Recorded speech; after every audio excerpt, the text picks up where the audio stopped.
So today we are looking at hemoglobin synthesis, structure, and the function of hemoglobin, the hemoglobin molecules. So our outline, we are going to be looking at the structure of the hemoglobin, as you will also come to learn that the hemoglobin combines two components. We have the heme structure, we have the globin structure that make up the complete hemoglobin molecules. We are going to look at how the heme is being synthesized, the globin is being synthesized, and then we'll take a brief look on the function of hemoglobin, so that at the end of the day, you'll be expected to be able to describe the components and the structure of the hemoglobin, be able to also outline the steps in heme synthesis that occur both in the mitochondria and in the cytoplasm. Okay, you're supposed to also be able to name the genes and the chromosome location and arrangement for the various polypeptide chains of hemoglobin. Describe the polypeptide chains produced and the hemoglobins they form in the embryo, the various globin chains, the fetus, the newborns, and the adults. You're expected to also list the three types of the normal hemoglobins we find in the adults, and also their reference intervals. Okay, describe the mechanism that regulates the hemoglobin synthesis, how hemoglobin is being transported, how hemoglobin transports, that is, perform its function of oxygen transport and carbon dioxide transport too. Okay, the significance of the sigmoid shape of the oxygen dissociation curves. Okay, be able to enumerate the factors that result in left or right shift of this the oxygen dissociation curve. Okay, and also what are the differences between the hemoglobin A and the hemoglobin F. Also be able to compare and contrast the composition of the effect of oxygen binding some abnormal hemoglobins, like we have the met hemoglobin, the carboxy hemoglobin, and sulf hemoglobins. So these are some of the things we are expected to know and be able to discuss as we go along. So we're going to look at the hemoglobin structure, the structure of the hemoglobin. Okay, if you can remember, hemoglobin is one of the most proteins that are being studied because of its involvement in the discovery of the sickle cell disease. It's one of the most studied protein in the body. Okay, and also because of the fact it's easily can be isolated from the red blood cells. Okay, so, and hemoglobin in the red blood cells approximately makes up about the 95% of the cytoplasmic content of the red blood cells. Okay, and the body also carries hemoglobin efficiently in the red blood cells, where it's been provides protection from denaturation in the plasma, so that it cannot be denatured in the plasma. So it's being housed inside the red blood cells. Okay, and can be and lost through the kidney, is being protected. Is the free forms of hemoglobin generated from red blood cell destruction, they have short half-life. Okay, and when they are released into the plasma, they are rapidly salvaged to preserve it, also to preserve the iron from it, and the amino acid components. So the hemoglobin concentration within the red blood cell is approximately 34 grams, and also its molecular weight also is about 64 Daltons. So hemoglobin, it's a very readily available protein to be studied, and also coupled with its main function of transporting oxygen in the body to the to the tissue, from the lungs to the tissues. Also, it also contributes to base acid-base balance of the body. So it's a very important molecule in the body system. Hence, we study it. Okay. So looking at the structure of the hemoglobin, like we said earlier, is the first protein to be studied, and also the first protein whose structure was described using X-ray crystallography. Okay. The hemoglobin molecules, the whole of the molecule, it's globular protein consisting of two different pairs of polypeptide chains and four heme groups, just like I say, with one heme group embedded in each of the four polypeptide chain. As you can see in this diagram, the heme structure, this is the structure of the heme that makes up the hemoglobin. You say we have the heme group, we have the globin structure. So when you look at the structure of the heme, it consists of a ring of carbon. You can see that very well looking at the slide. It consists of a ring of carbon and hydrogen, carbon and hydrogen, and also nitrogen is there, atoms called the protoporphyrin 9 with a central atom of divalent ferrous ion. You can see that on this figure too. Each of the four heme, okay, each of the four heme groups is positioned in a pocket of polypeptide chain near the surface of the hemoglobin molecules. The ferrous ion in each heme molecule reversibly combines with one oxygen molecules. This ferrous ion embedded here can combine with one molecule of oxygen. And when that happens, the ferrous ions are oxidized to the ferric states. They no longer combine oxygen. Okay. Oxidized hemoglobin is also called met hemoglobin. So this is the structure of the heme that makes up the hemoglobin. Okay.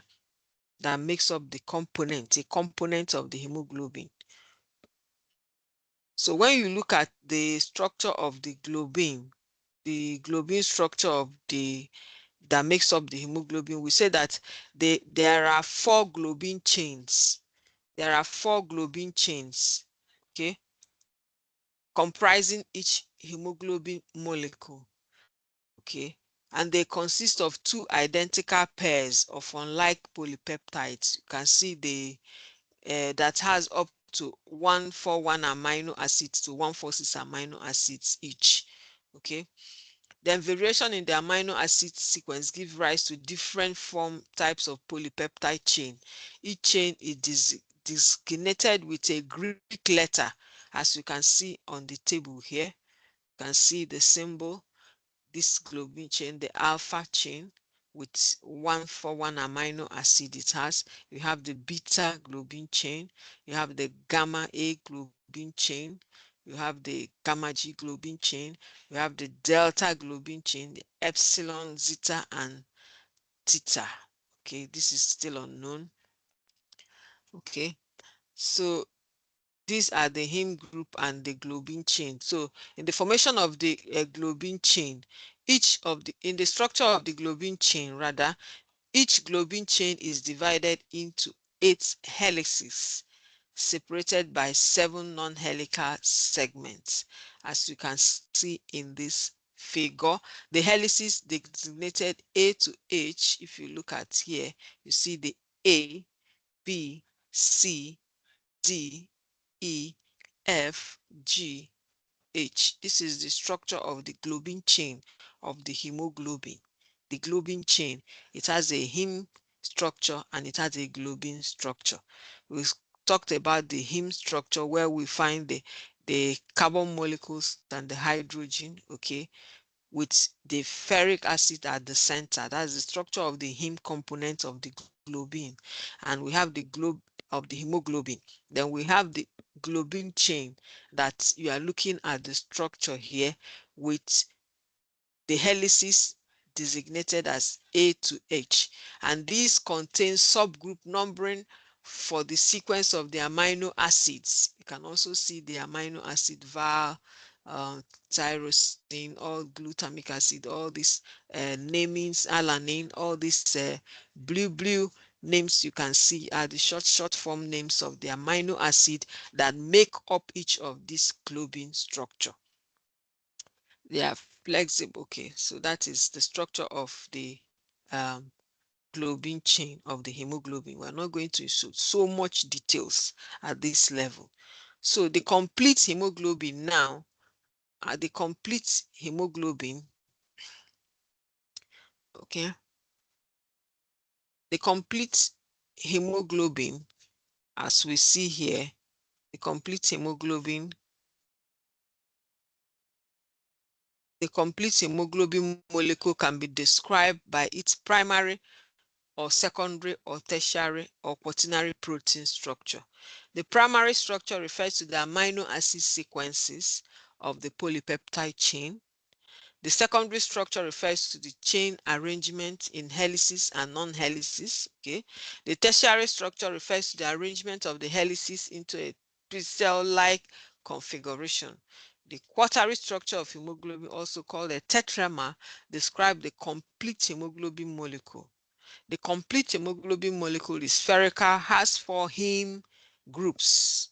It has 4 heme groups, the complete hemoglobin molecules of 4 polypeptide chain. 4 heme groups attached to 4 polypeptide chains. 4 to 4.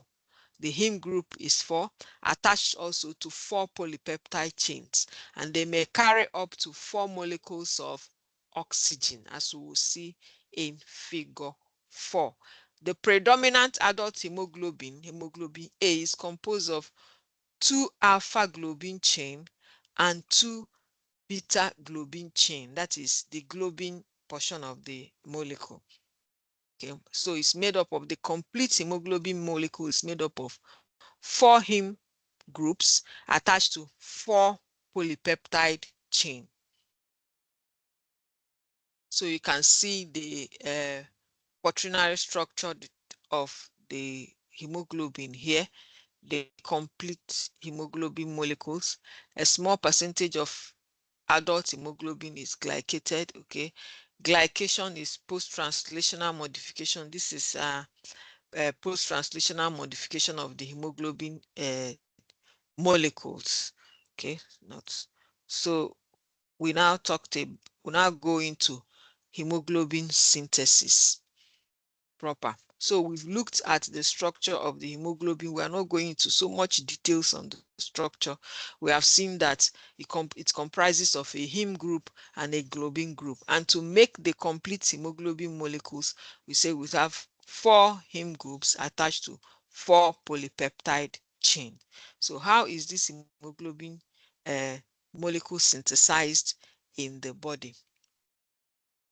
The synthesis of hemoglobin occurs both in the mitochondria and in the cytoplasm of the bone marrow erythrocyte precursors. Okay, beginning with the pronormoblast through the circulating polychromatic cells.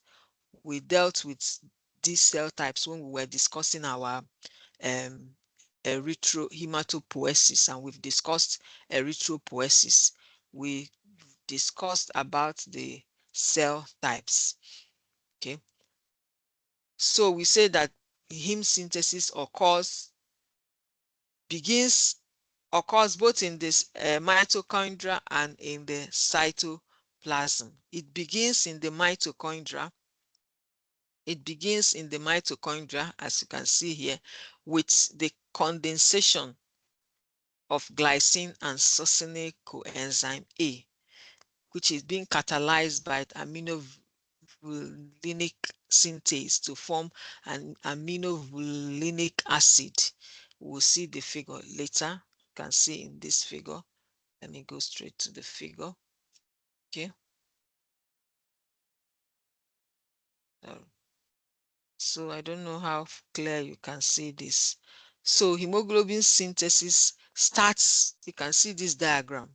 It starts from the mitochondria, shifts to the cytoplasm, comes, a certain of the process also comes back to to take place in the mitochondria. After that, shift back down to the cytoplasm for the final stage of heme production. So we say that hemoglobin synthesis begins in the mitochondria with the condensation, this reaction between the glycine and succinyl CoAs, a condensation reaction synthesized by synthase enzymes. Okay, after that, the product in the cytoplasm now, the aminobutyric acid dehydrogenase, okay, also known as prophylline synthase, converts the ALA to prophylinogen. Okay, and it's this prophylinogen, you can see it from this reaction, undergoes a lot of undergoes some reactions, undergoes several transformations in the cytoplasm, as you can see here, from hydroxymethyl alan to hydrogen 3. This pathway then continues in the mitochondria, shift back to the mitochondria until the final step of production of heme. Okay, the final step of production of heme. The ferric ion combines with protoporphyrin 9 in the presence of ferrochelatase to make heme. Okay, to make the heme. Okay, so after that, the transferrin, a plasma protein, now carries the ion in the ferric form to developing erythroid cells. Transferrin binds to transferrin receptor on erythrocyte precursor cells membranes, and the receptor and transferrin are brought into the cell in an endosome. These are the process. Acidification of the endosome release the ion from transferrin. Ion is transported out of the endosome and into the mitochondria, where it is reduced to ferrous states and is united with protoporphyrin 3 to make heme. So the process continues again. Heme leaves the mitochondria and is joined to the globin chain in the cytoplasm, as you can see here. As the heme leaves the mitochondria into the cytoplasm to be joined with the globin chain at the cytoplasm. So that is a brief summary of the production of hemoglobin, starting from the mitochondria to the cytoplasm, back to the mitochondria. After the production of the heme, moves back to the cytoplasm, where we have the addition of the globin chain.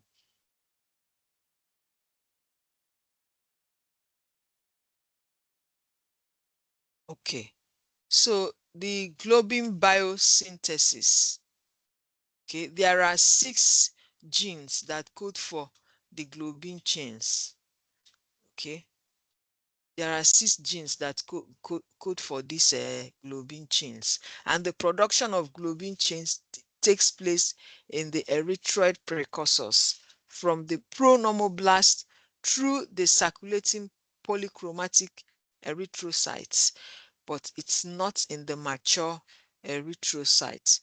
Globin synthesis does not occur in the mature erythrocytes. Transcription of the globin genes to messenger RNA occurs in the nucleus, also translation in the nucleus, and then the globin polypeptide chain occurs in the ribosome of the cytoplasm. We have talked it earlier in the initial process. So this is just a breakdown for the process of production of the globin chain, but all are combined also in this production of the heme, which we saw earlier. Okay, heme biosynthesis completes in the mitochondria, move to the cytosol, where it now incorporates the globin chains, and that is what we are trying to describe here how the globin chains are formed. Transcription of globin genes, translation of the messenger RNA, production of A and beta chains, and the release of these chains. Okay. After the translation is complete, the chains are released from the ribosome in the cytoplasm. So the process of globin chain synthesis after the transcription of the genes and translation, production of the alpha and the beta chains of the globin chain occurs. So hemoglobin assembly.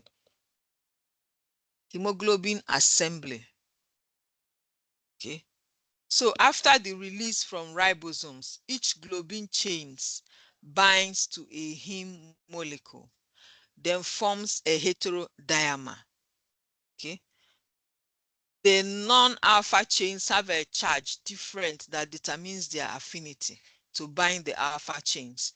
The alpha chains has a positive charge and has the highest affinity for a beta chain due to its negative charge. The gamma chain, the gamma globin chain, has the next higher affinity, followed by the delta globin chain. The two heterodimers then combine to form a tetradimer. This completes the hemoglobin molecule. Okay, so we will see some of these things later. Okay, here we are just talking about the hemoglobin molecules. Okay, two alpha chain and two beta chain form the adult hemoglobin molecule, and this is the major hemoglobin that is present from 6 months of age through adulthood. We have also the hemoglobin A2, contains two alpha and two delta chain. Okay, owing to a mutation in the promoter region of the delta globin gene.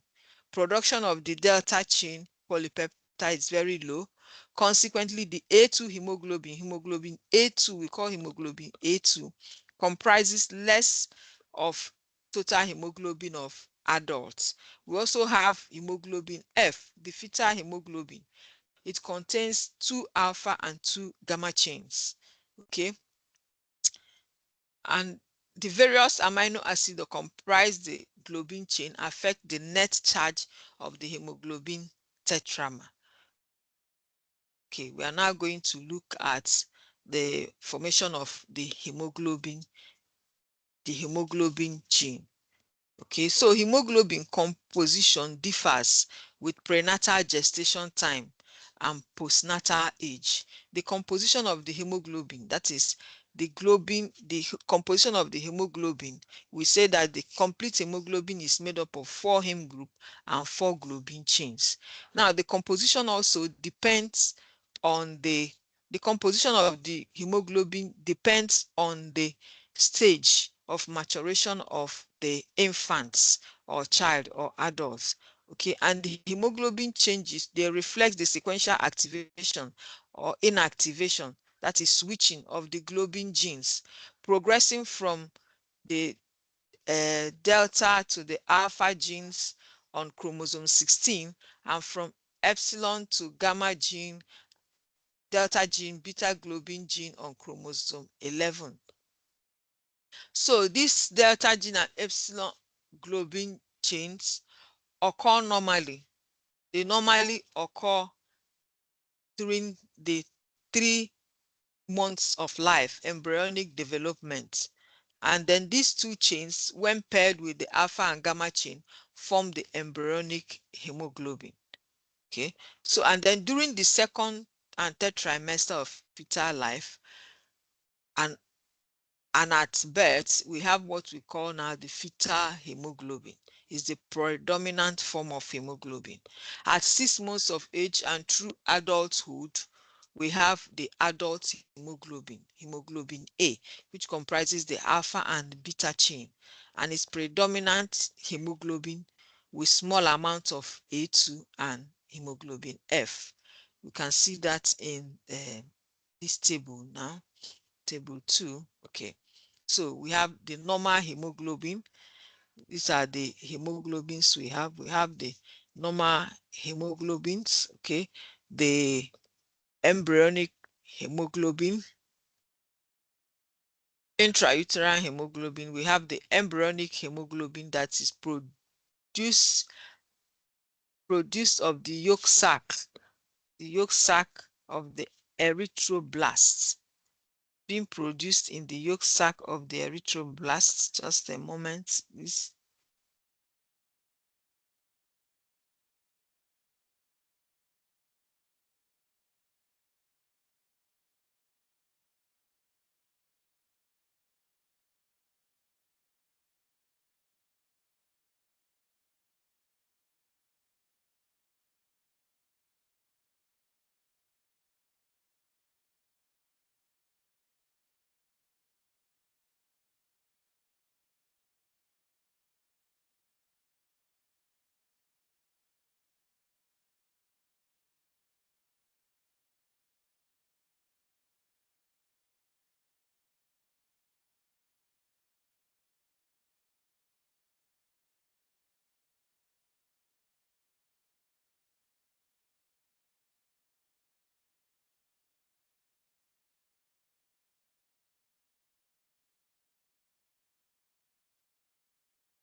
Okay, sorry for that disruption of the internet. So we are talking about the globin genes that differs depending on the stage of maturation of the of the person of the the individual, starting from intrauterine life to the fetus, starting from intrauterine life to infancy and then adults. There are different forms of hemoglobin that are predominant at any stage of human development. So as you can see at the uterine life, we have early embryogenesis. These are product of yolk sac erythroblast. And what we have here are the gamma and the epsilon. This is the epsilon uh, made up the GOA1 hemoglobin. That's the type of hemoglobin that is predominant in that intrauterine life. We also have the GOA2 made up of the alpha and the epsilon. Okay, this is copy and paste that caused this rearrangement. Then we have the delta and also the gamma that make up the hemoglobin type we call the Portland. So at intrauterine life or early embryogenesis, the types of hemoglobin we have are the GOA1, GOA2, and Portland, and they are made up of these globin chains. We also have this begins early in embryogenesis, peaks during the third trimester, and begins to decline just before birth. We have the predominance of alpha globin chain and then the gamma globin chains that make up the fetal hemoglobin, hemoglobin F.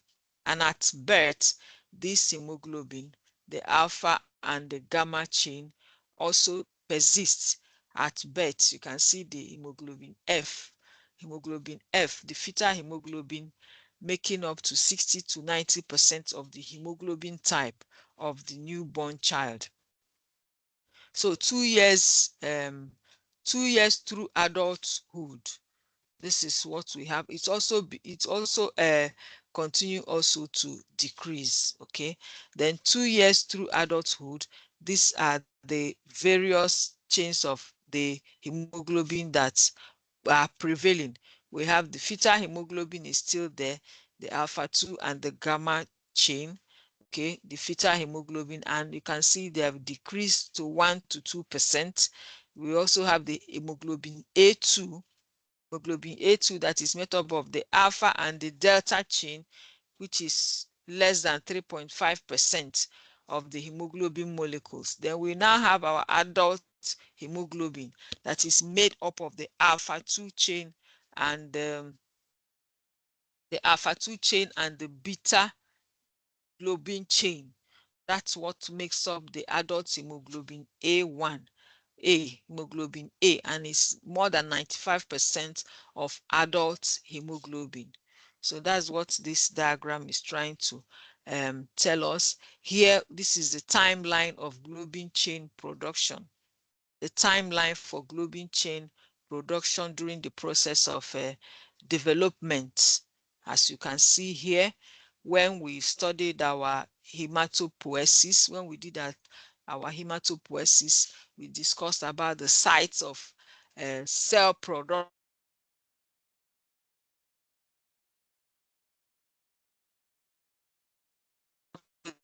So these are the times, these are also um, aligned with the prevailing type of hemoglobin that is available as at that time.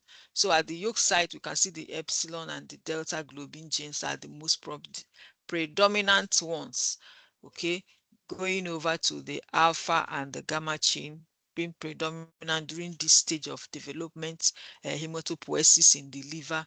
Then when we now uh, get to adulthood, where the bone marrow is the predominant site for erythropoiesis, you only have the beta chain, the delta chain being produced there. That's what we're trying to say there. So we have various functions of oxygen. we have the various functions of oxygen. Various functions of hemoglobin, sorry. We have our various functions of hemoglobin, which include it transports oxygen, it transports carbon dioxide. Okay, this is the major function of the hemoglobin molecule. So we are going to discuss its function as per oxygen transportation. So the function of hemoglobin is to readily bind oxygen molecule in the lungs. During oxygenation, each of the 4 heme ion atoms in a hemoglobin molecule can reversibly bind one oxygen molecule. So it is the ion in the heme that binds towards oxygen. We say that approximately 1.34 moles of oxygen is bound by each gram of hemoglobin. The affinity of hemoglobin for oxygen relates to the partial pressure of oxygen, often defined in terms of the amount of oxygen needed to saturate 50% of hemoglobin. That is the partial pressure of oxygen. The amount of oxygen needed to saturate half of the hemoglobin is called the P50 value. So transport of oxygen, okay, transport oxygen, efficiently unload oxygen to tissue, which requires low oxygen affinity at the tissue level. So when you look at this graph that depicts the function of the hemoglobin in oxygen transport, okay, so you find out that this, we normally refer to it as the sigmoidal shaped curve. The sigmoid shaped curve. I hope you've come across that earlier, your physiology, the sigmoidal shaped curve. Okay, so you can see the hemoglobin molecules, and you can see another molecule here. We have the myoglobin. Okay, we have the myoglobin. These people that are joining us late are actually disrupting this class. Okay. Okay, so we can see this curve I'm trying to show us, the oxygen dissociation curve. You can see this A. The A is normal hemoglobin oxygen dissociation curve. It's sigmoidal in shape. It's sigmoidal in shape. Okay. The P50 is the partial pressure of the oxygen, as we said earlier, needed for 50% saturation of hemoglobin. When you look at the B, the shape of the B graph, you know, is shifted to it's a left shifted curve. That is, it shifts to the left side. When you look at it, this B curve, it shifts to the left, more to the right. This is the right shift. Okay, this is a left shift. When you look at this B curve, it's left shifted curve. It has reduced oxygen saturation, okay, and can be caused by decrease in some like 3 dpg. We will look at that later. Then when you look at C, when you look at this C graph, C is right shifted curve. Okay, so because the normal curve is this A curve, which is sigmoidal, which is the normal curve for the normal hemoglobin, normal saturated hemoglobin. So we are looking at it, we are taking it as a reference. So any curve that goes to its left, we say that that curve is left, is shift to the left. Then anything that is at by its right, we say that that curve is right shift with respect to the normal saturated hemoglobin curve. Those that are joining me now actually disturbing this class. Okay, so we say we are taking the reference with the normal curve being represented by A, the normal sigmoidal hemoglobin oxygen saturation curve of hemoglobin being represented by this curve A. Okay, so with reference to it, we say that this B is shift to the left. Okay, and that C is shift to the right with increase. It has increased oxygen saturation, but the ones that are shift to the left causes because of decreased oxygen saturation. Okay, then shift to the left with increased oxygen saturation can be caused by elevation in 2,3 dpg. Okay, hydrogen ions due to lowered pH and all that. So we are going to also see it later. A right shift occurs in also seen in hemoglobin variants that have decreased oxygen affinity. Okay, myoglobin, you can see here, myoglobin, a muscle protein, produce a markedly left shifted curve, indicating a very high oxygen affinity. It is not effective in releasing oxygen at physiologic oxygen temperature. Okay. So it is the cooperation among the hemoglobin subunits that contributes to the shape of this curve. Okay, hemoglobin that is completely deoxygenated will have little affinity for oxygen. Okay, so these are some of the factors. We are also going to look at some of the factors that influence the position of the curve. Number one of them is oxygen level, partial oxygen pressure level. Okay, the reference intervals. The reference intervals for arterial oxygen saturation is 96 to 100. Now, if the oxygen dissociation curve shifts to the left shift, I've told you, I've shown you the reference points we are using.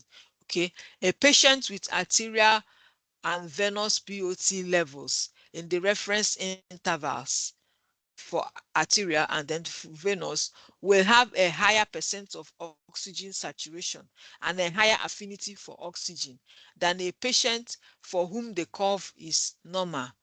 Okay, with a shift in the curve to the right, a lower oxygen affinity is seen. Now, also changes in pH of the blood can also affect the shape of the curve. In the tissue, we have lower pH, we have lower pH, and this lower pH will shift the curve to the right and reduces affinity of the hemoglobin for oxygen, thereby enabling the hemoglobin to more readily release the oxygen at the tissue.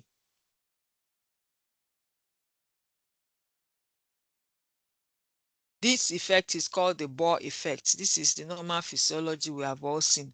Also, the concentration of 2,3 dpg also has an effect on the oxygen affinity.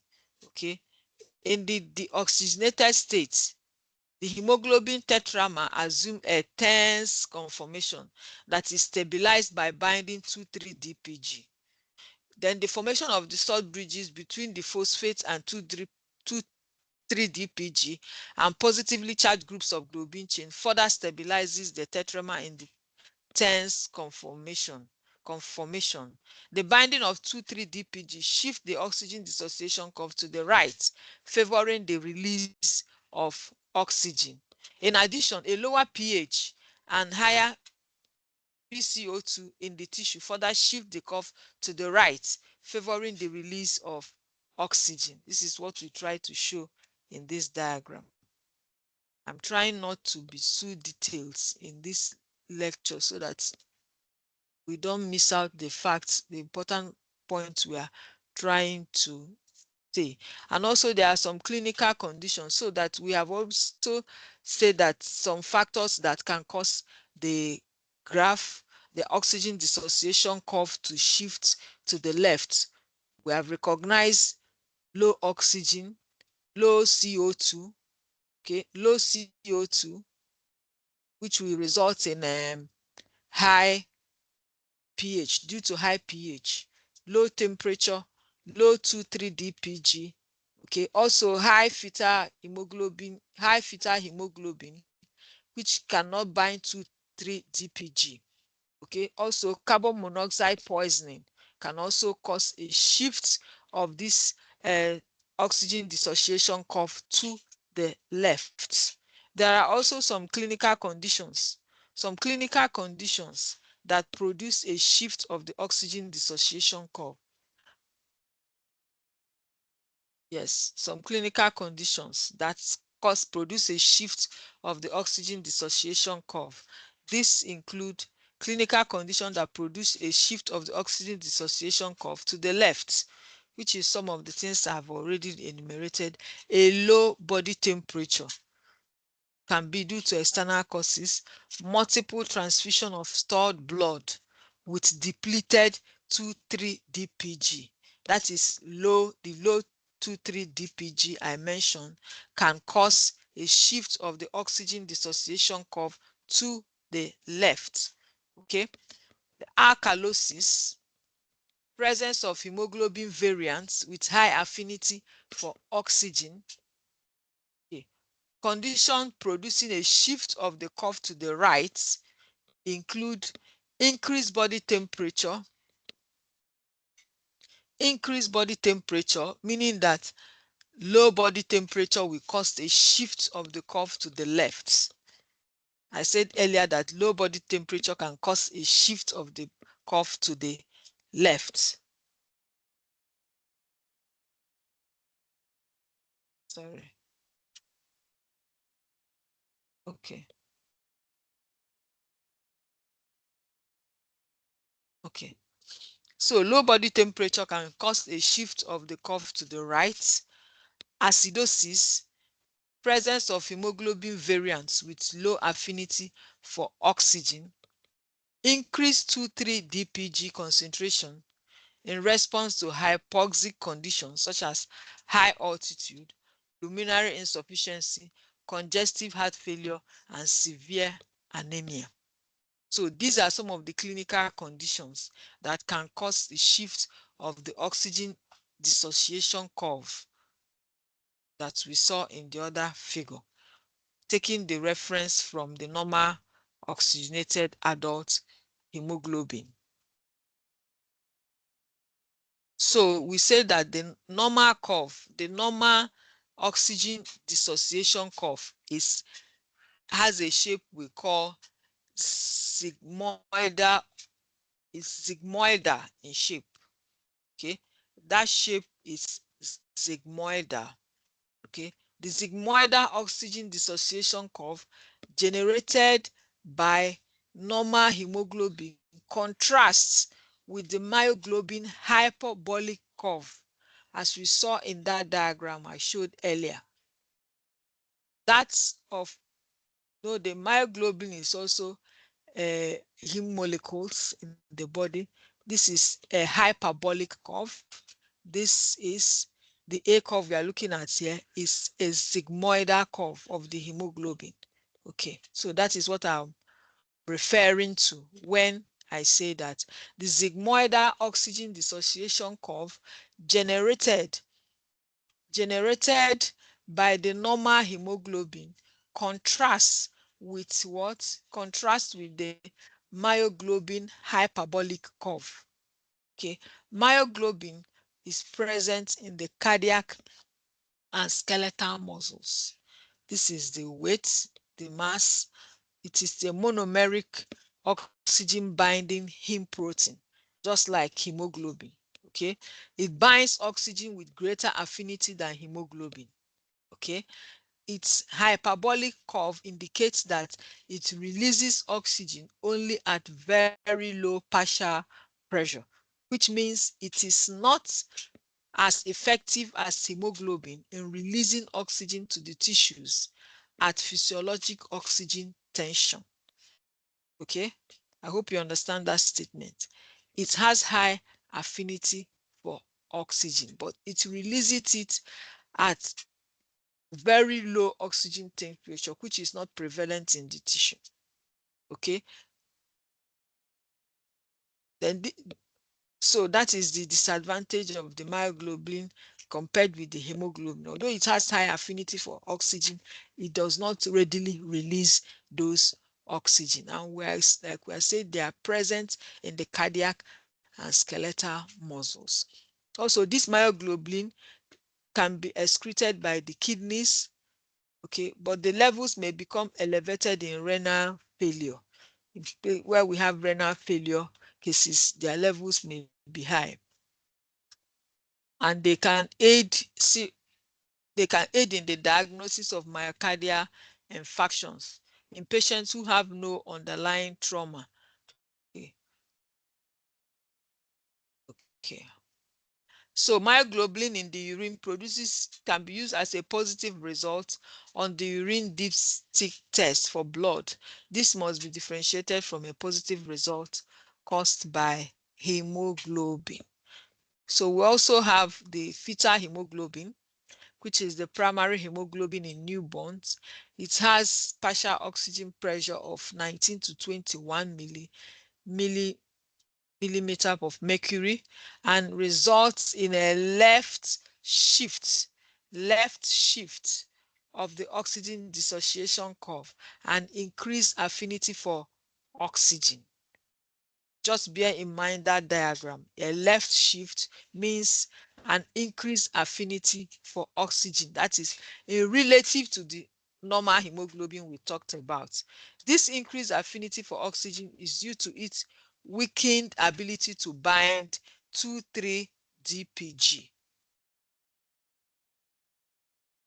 In the fetal life, that's like we are trying to explain, the high oxygen affinity of the fetal hemoglobin provides is an advantage by allowing more effective oxygen withdrawal from the maternal circulation because it has high oxygen affinity. So it allows the fetus to draw more oxygen from the maternal circulation.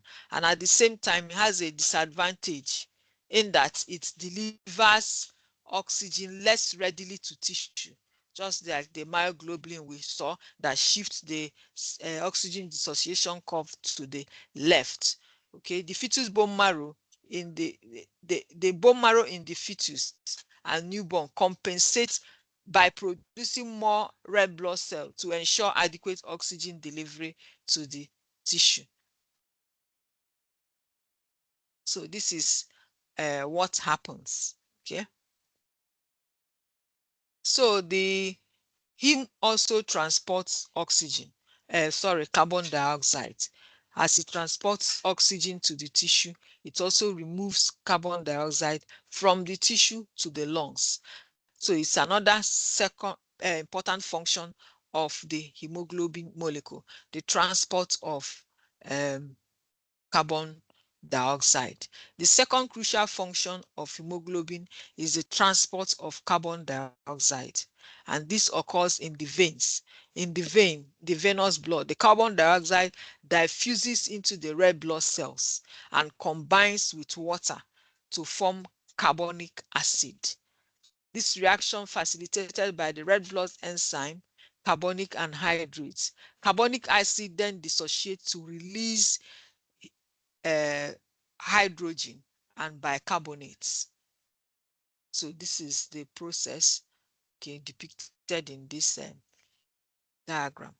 So the transport and release of oxygen and carbon dioxide in the tissue and lungs. So you can see from this diagram at the lungs, at the arterial blood, this is what is happening at the arterial blood.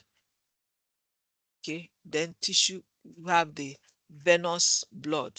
In the tissues, so here in the tissues, carbon dioxide, as you can see it here, this A diagram occurring in the tissue, the venous blood.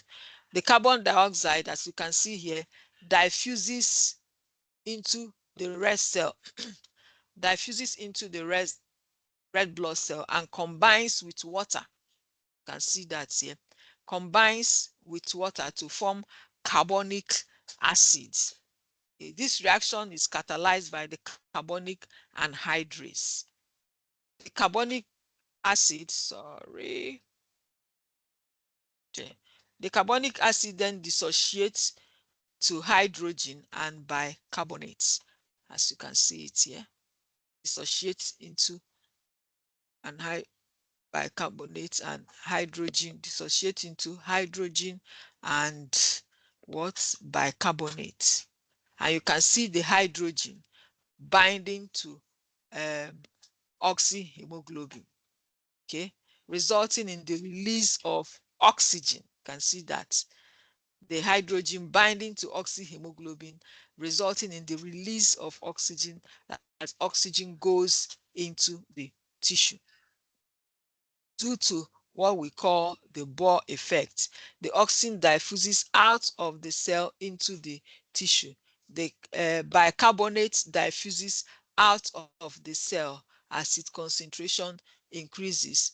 The bicarbonate diffuses out of the cell as its concentration increases, and it is being replaced by chloride. You can see the bicarbonate diffusing out of the cell, being replaced by the chloride, okay, to maintain electroneutrality.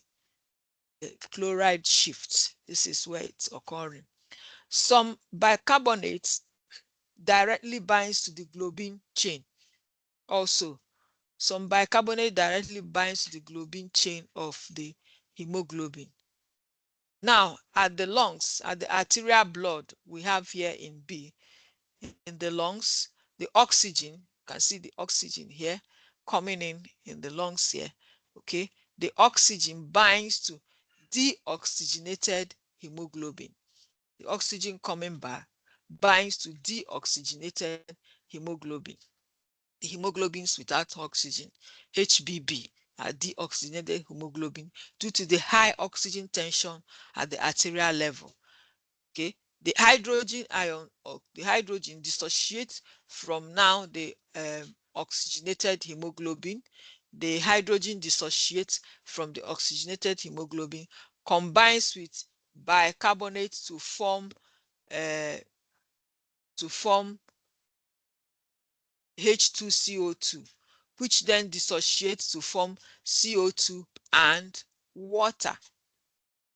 Okay, to form CO2 and water. The CO2 diffuses out of the red cell and is exhaled by the lungs. So this is how the hemoglobin molecule contributes to the transport of CO2 from the body out. So there's no need reading all this. I've already explained some of this in the diagram. So this is also a summary of the process of carbon dioxide and oxygen transport in the blood. I've already taken the diagram, used the diagram to explain that process very well. There's no need going through it again. So we have some hemoglobin we call this hemoglobin. That is hemoglobin derivatives that cannot bind with oxygen, hindering its function in the transportation of oxygen from the lungs to the cells. So these hemoglobin variants don't have the capacity to efficiently transport oxygen or carbon dioxide either way, either to the tissue or out of the tissue. So we call them dyshemoglobin. We are just going to briefly describe them. We have what we call the methemoglobin. It's formed by the reversible oxidation of heme ion to the ferric state. Normally, a small amount of methemoglobin is continuously formed by oxidation of ion during the normal oxygenation and deoxygenation of hemoglobin. However, methemoglobin reduction system, predominantly the NADH cytochrome P5, reduces 3-NADH methemoglobin reductase, reduces through this pathway, limits its accumulation to only 1% of total hemoglobin. So even though these methemoglobin are normally formed during the process of oxygenation and deoxygenation by the hemoglobin molecules, but their amounts are being regulated. Okay, their amounts are being regulated through the NADH cytochrome P5 reductase. Okay, so methemoglobin cannot carry oxygen because the oxidized ferric ion cannot bind oxygen.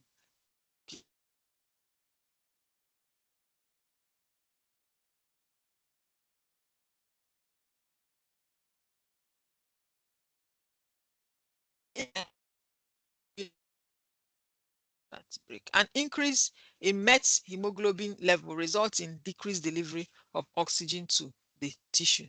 So these are some of the abnormal hemoglobin we also find in the system. We have sulfur hemoglobin that is formed as a result of the irreversible oxidation of hemoglobin molecule by some drugs, some of the drugs we take, or due to exposure to sulfur chemicals or in the industry or environment, can result in this irreversible oxygenation of hemoglobin molecule. You can see the term irreversible. It is formed by the addition of sulfur atoms to the pyro ring of heme and has a greenish pigment. Soft hemoglobin is ineffective for oxygen transport, and patients with elevated levels present with cyanosis, bluish coloring. Soft hemoglobin cannot be converted to normal hemoglobin A. It persists for life of the cell. So some of the medication or exposure, industrial exposure to sulfur chemicals is very damaging to the hemoglobin molecule because it causes an irreversible damage to the function of the hemoglobin. We also have carboxyhemoglobin. Carboxyhemoglobin results from the combination of carbon monoxide with heme ion. The affinity of carbon monoxide for hemoglobin is more than 200 times higher than that of oxygen. It's very high. The affinity of carbon monoxide for hemoglobin is very, very high. One molecule of carbon monoxide binds to hemoglobin. Okay, it shifts the hemoglobin oxygen dissociation curve to the left, further increasing its affinity and severely impairing release of oxygen to the tissue. So carbon monoxide combining with hemoglobin have a very high affinity for oxygen, but very low delivery of oxygen to the tissue. Carbon monoxide has been termed the silent killer because it is an odorless and colorless gas, and victim may quickly become hypoxic. So it has a very high affinity for hemoglobin, more than 200 times, but it does not deliver this oxygen to the tissue. Okay, so this here we can wrap it up for today, trying to summarize in a summary. We'll be able to describe the structure and function of the structure, the biosynthesis, the function of the hemoglobin in a summary. Okay, seriously, in a summary because of time constraints, and we are trying to see if we can also take either hemoglobinopathies or anemias, but I'll have to find out what we are doing with the HOD first. So do we have any questions so that we can take it before we round up? Thank you.